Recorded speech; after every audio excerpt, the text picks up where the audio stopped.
ही आत्ताची दृश्य आपण पाहतोय ती त्याच विमानाची दृश्य आहेत, रनवेची ही दृश्य आहेत की जेव्हा विमानानं टेक ऑफ केलेलं होतं। अर्थातच सीसीटीव्ही कंट्रोल रूममधनं ही दृश्य मिळालेली आहेत। विमानाचं टेक ऑफ अगदी व्यवस्थित झालेलं होतं। विमान आकाशात उंच गेलं, जवळपास 700 फूट उंचीपर्यंत हे विमान पोहोचलेलं होतं आणि त्यानंतर मात्र काहीतरी बिघाड झाला आणि मग 16 किलोमीटर अंतरावरतीच हे विमान पुन्हा खाली आलं। ते भिंतीला धडकल्याचं बोललं जात आहे आणि एअरपोर्टवरनं सुद्धा लक्षात येईल अशा पद्धतीनं या विमानाचा अपघात झालेला आहे। त्यामुळे अर्थातच एअरपोर्ट अथॉरिटीला सुद्धा याची कल्पना असणार की काहीतरी गडबड झाली आहे। या एअरपोर्ट परिसरातल्या सीसीटीव्हीमधनं दिसणारी ही दृश्य आहेत की हे विमान कशा पद्धतीनं अपघातग्रस्त झालं। विमानाच्या वैमानिकानं एक मेसेज सुद्धा पाठवलेला होता ATCला, कारण हा जो सगळा भाग आपण पाहतोय तो रनवेचा भाग आहे, तारांची कुंपणं आहेत, त्यामुळे हा एअरपोर्टचाच भाग आहे। हे विमान पुढे गेलं, विमान एका विशिष्ट उंचीपर्यंत पोहोचलेलं होतं, पण अवघ्या काही मिनिटात, अवघ्या काही सेकंदात होत्याचं नव्हतं झालं।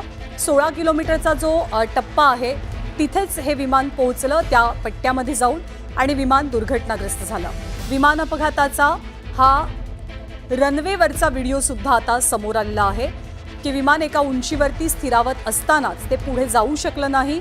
हे विमान खाली बसल्यासारखं झालं। जेव्हा लँडिंगच्या वेळेला विमानाची स्थिती असते तशा पद्धतीची स्थिती या विमानाची झाली। हे विमान निश्चितपणे कुठेतरी आदळलं आणि त्यानंतर एक मोठा स्फोट झाला, धुराचं साम्राज्य पसरलं आणि जवळपास सर्व प्रवाशांचा मृत्यू या विमान दुर्घटनेमध्ये झालेला आहे।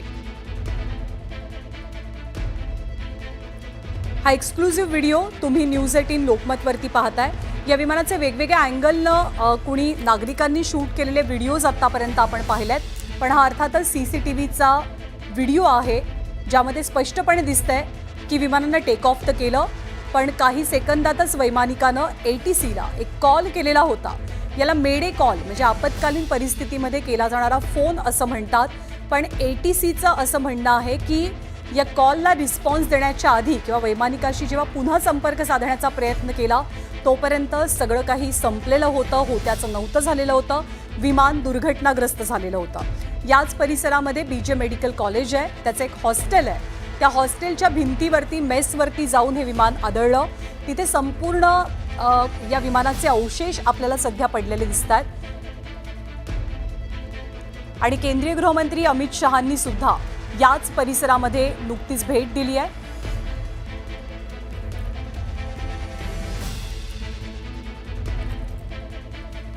फक्त 31 सेकंदामध्ये हे विमान कोसळलेलं आहे, कारण हे विमान रनवेवरती आहे। हे विमान जसं टेक ऑफ झालं, जसं उड्डाण केल्या विमानानं फक्त 31 सेकंद, केवळ 31 सेकंदांचा मध्ये गॅप होता आणि 31 सेकंदांमध्येच होत्याचं नव्हतं झालं।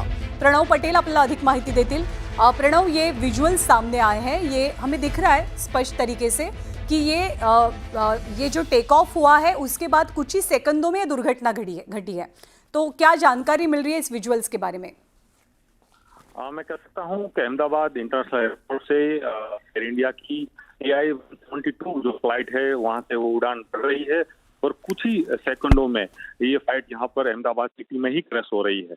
जो एरिया जहाँ क्रैश हुआ है, जो मेघानी नगर जो एरिया माना जा रहा है, मेघानी नगर उससे एकदम पास ही एयरपोर्ट से है और वहाँ पर पूरी दुर्घटना हुई है। यहाँ पर 200 से ज्यादा लोग मरे हुए हैं और साथ में यहाँ मैं आपको कह सकता हूँ कि जिस तरह से पूरी घटना बनी है तो घटना के बीच कई सीसीटीवी भी सामने आए हैं और आप देख सकते हैं उसके कई मिनट हुआ है, कह सकते सेकंड ही हुआ है और पूरा जो फ्लाइट है वहां से वो उड़ रहा है और यहाँ से अनबैलेंसिंग होने के बाद ये यहाँ पर 2 मंजिला इमारत है, वहां पर ये क्रॉस होता है, वहां पर वो यहाँ पर टच होता है और साथ में पास में खड़ी 4 मंजिला जो इमारत है, 4 मंजिला इमारत में वो आकर धराशायी होता है और साथ में ही कई लोग उन जो बिल्डिंग में खड़े लोग हैं उनमें भी एक